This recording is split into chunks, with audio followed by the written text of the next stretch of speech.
don't seem like nothing to you, but that's your fault. Boss man, no. We're going after this right now. We're in the process.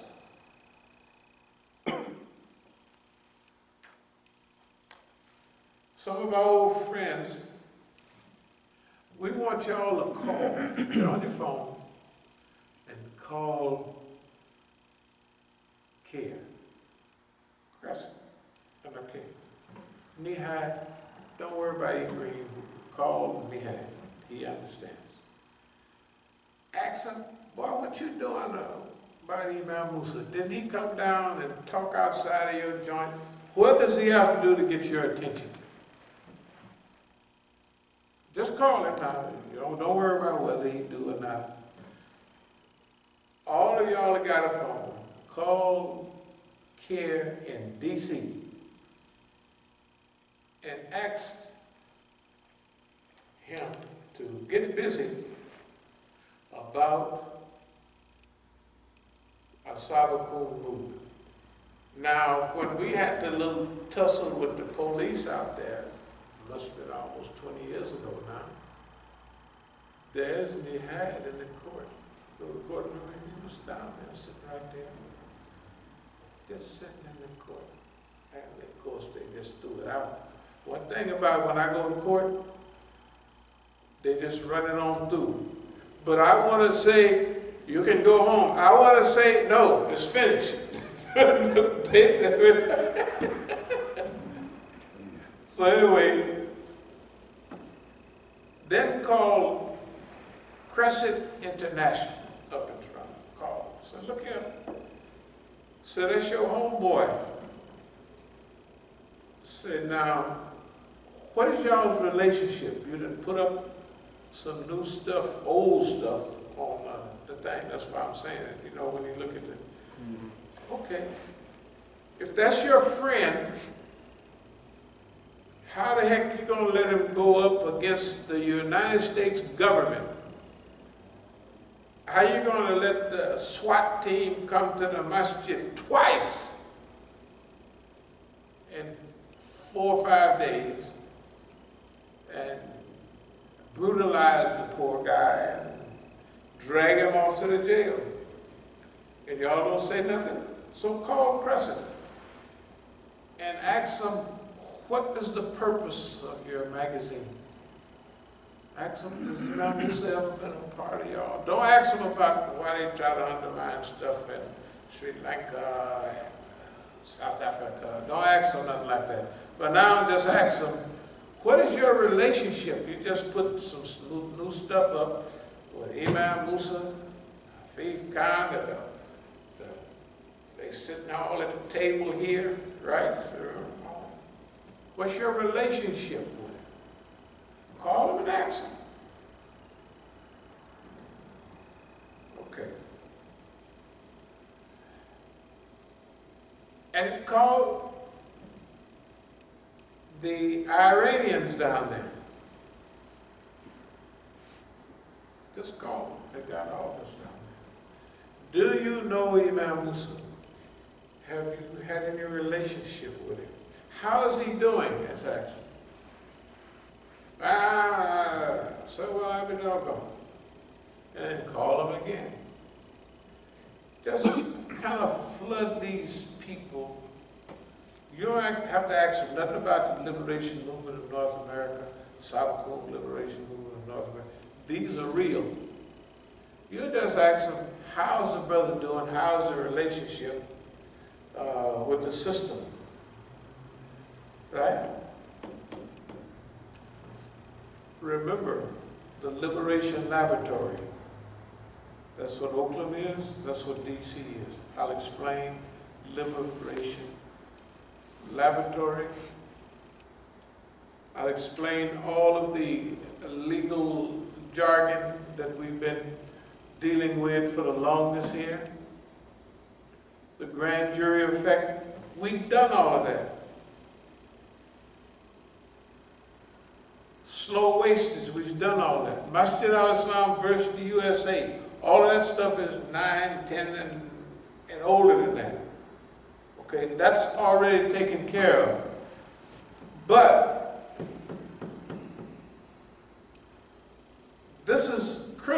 to the movement. Now, we're going with what we got. But what about a little teamwork? Do we have to speak Arabic to get help? I know it's not the color. I know it ain't this. I already know that. Not that I could explain things that would indicate it could be, but I ain't gonna say that. I'm saying, everybody, we done whooped your boss man already. Forget about that. We done whooped him psychologically. He's the one depressed. He's the one going in circles. He's spinning around upstairs, if there's anything upstairs anymore. He's the one the world laughing at. The world ain't laughing at us.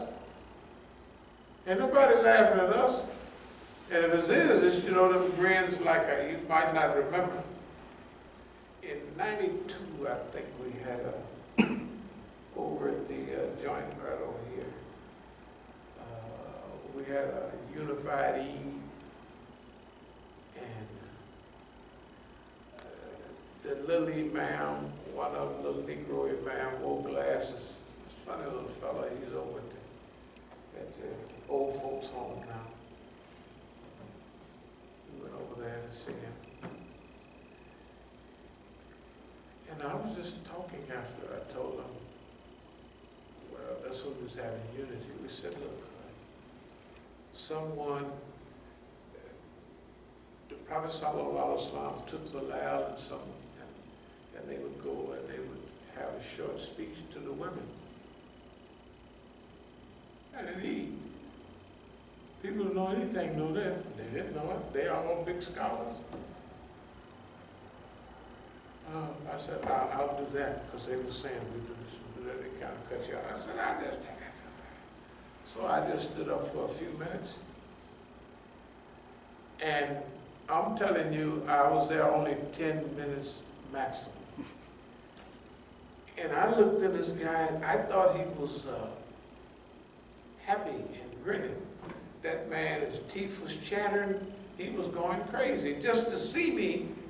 And I was not saying anything. You know, like when we go to, and I'm speaking, I'm not saying anything revolutionary. It's just an independent black voice.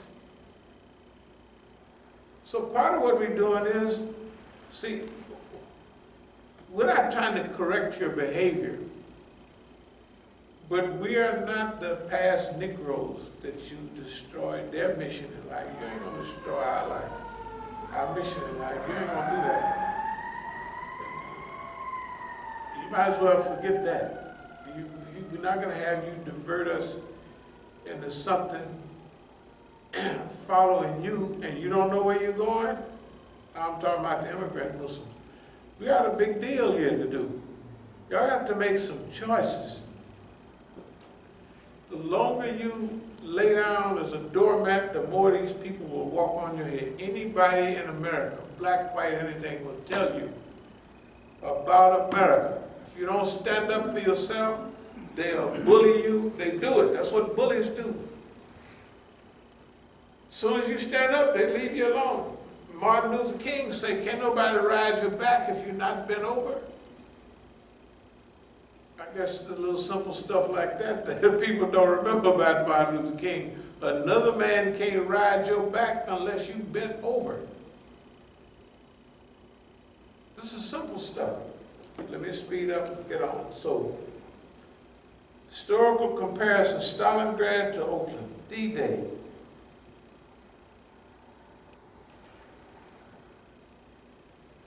No Islamic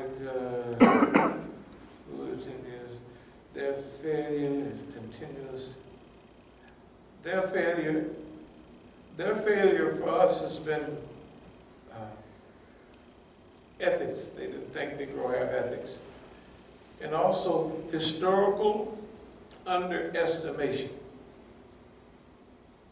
They used to underestimate the Negro. Now they overestimate us. So what's our goal?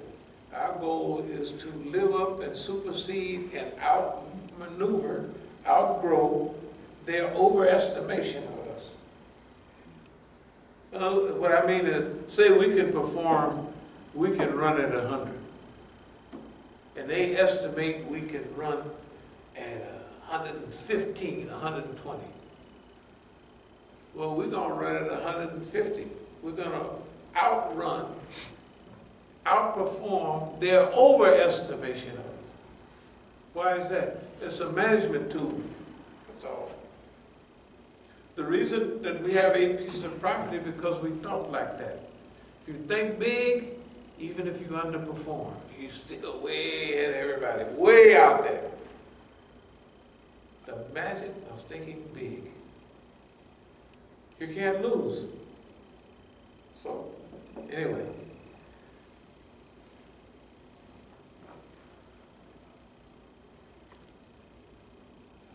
I was going to get into Qum. Qum cannot reform. Qum and Najaf, Qum is flooded with informers and snitches. Flooded with it. And they know it. But they don't know what to do with those situations. They don't innovate or anything. They just let them come there. They study all the Muslims and they know all the ins and outs. And then they go back home and they sit and they wait and they spot and they all come out against the al-Faqih.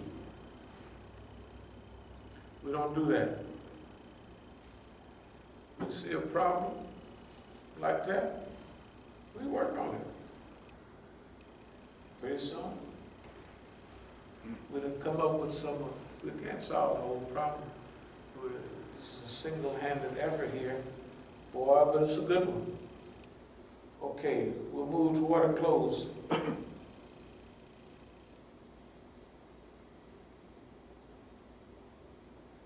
About the Shia community, that's when we showed our best. That was good. What do I mean show our best? Highest level of honesty, sincerity. We never did nothing, not only with the Negro, but nobody else. In other words, whatever the standard of civility and morality and ethics are, we never approached them. We never broke them, and we've been sticking with them. So if there's any failure, we think it's on the part of somebody else. We was going to mention this counteroffensive is both Eastern and Western. The Western, it's beautiful. California, Oakland, and D.C. But we're moving up to a much higher level. We was able to get this far during the last couple of period of time because we played it off as all boss. We just mess around talking. We just psychologically. You don't believe in that, do you, boss? And he went for it, and then he looked up, whooped so bad. You got to remember, if these things are real, we've been doing this stuff for years. All our lectures from when Ahmed used to come here, this stuff has been going. You're talking about grand jury. When you present, the grand jury present its evidence to the people. What in the heck have we been doing for the last 15 years? We're not going to attack it all at once. That's why we didn't do nothing here the other day when they act funny. They can't do nothing here, but we got 8 pieces of property. What, you're going to mess with one? Boy, we're going to use that wonderfully. We're going to tell the story of coming to the Southeast, a barren neighborhood. Nobody wanted to be here. And building up 8 pieces of property already paid for with everybody and everything in the system working against us. That's pretty big. But that's true. That's actually true. That's actually, it really happened. We don't tell all the people that story. That's what we needed. What is the story? We can sit right in front of. What is our story? We got our story for Oakland. What's our story for D.C.? We came here to make a difference, to help and aid our society. We came to people that nobody even want to talk to, want to draw a line. And this is true. I went to a big program over in, is that Alexandria, rather? Yeah, Alexandria. And they had all, they had tourist buses and places for the conferencees to go. They had a map of D.C., they had a red line. Then they had a sign pointing to that. Don't go there. It's the only thing they said about D.C. Don't go, this is Southeast. Don't go there. That's what they said. Big conference. People from all over the world, they're right there. That's what the sign, don't go there. But we came here. Was the city happy? Heck no. They come up with one fitna, one fine, one sabotage after another. And now they're trying to steal our property and turn it over to developers. They're writing unusual fitna stuff on our property on A Street because, to tell the truth, there's only one lot left, one on this side and one on the other side. This left, they want that. I get a sting every other day. So I don't know what they tell the city people. Hey man, you do this, I'll give you $500. Write this stuff, get the guy to sell it. And that's what they come to me like, you gotta sell our property that way. Well, we bought it to build our community. That's what we bought it for. If we sell it, we'll sell it when we get ready. Okay. Let me speed up and get ready to close here. So, dear Shias, you got 100% out of us. You got love, compassion, friendship, and we had your back all the way. We had your back more than you had your back because you're in America and you don't even know what to protect yourself. People be swinging at you and you don't even know it. And we blocking blows. So, if you act funny, I didn't ask y'all what the problem is. But you can straighten up or you can go down with boss man. That's the way it is. You got to remember, we done went through our toughest struggles back then. This stuff now is almost, this is fighting boss man when he on the way down. He ain't championship material no more. We was fighting him when he was at the height of, he could punch, move, stick, move, side, he could do all that. He can't do that no more. He stumbles over everything. He's a has-been. He's a has-been. Boss man, I'm sorry. You gotta read, boss man is a has-been. And since you don't know boss man that well, I know you think you get your little crew together, y'all do your little analysis. Well, your analysis is wrong. And it always has been wrong. And the Negro, as sad as it's sad, has been right all the time. That's sad, and don't think, now I don't mean to say stuff like that, because it says that nigger is arrogant. No, I'm not arrogant. It's all just written down, and we told you time and time and time, and we told everybody. It's redundant. So you want to make a better world? Let's start making it. You know, it was your people, them little boys, you remember them little boys during the war, walking through them minefields, clearing the way for the Revolutionary Guards? Y'all forget that, don't you? I don't forget it. I have pictures of them. They were 10, 11, 14, 15 besiegers. Y'all remember that? Now you're sitting up there with your butt stuffed full of cotton at the UN and all them other places. You forgot them all. I ain't forgot them, because they cleared the way.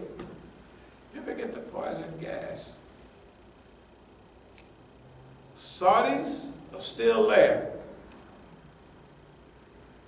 So you got to get, they used to say, this is a bad term, you have to get your ass in gear. That's what the white man say when you're in jail or in the army. I got to get your ass in gear. This is my army. This is my prison. This old guy countering, that's my place. Or a dumb judge. This is my court. It's not his court. You're a servant of the people. It's not your court. And you gotta do it. No. You're a judge. The law says what you do. You don't, now that's what we use it in Oakland. We're not, we're gonna not mess up, but we don't care too much about what they said because they've been wrong so many times. Big questions. Is it possible that we have one more of these maybe on Wednesday or Thursday? Okay. That way we want that. It'll be the last one, inshallah. I don't want to sound like any day now. Did I ever tell y'all about any day now? Well, I just mentioned in the penitentiary there's a guy. Every time you ask him when he's going home, you say any day now. And we went about that for a long time. And one day we looked up and he was gone. And that's about going to California any day now.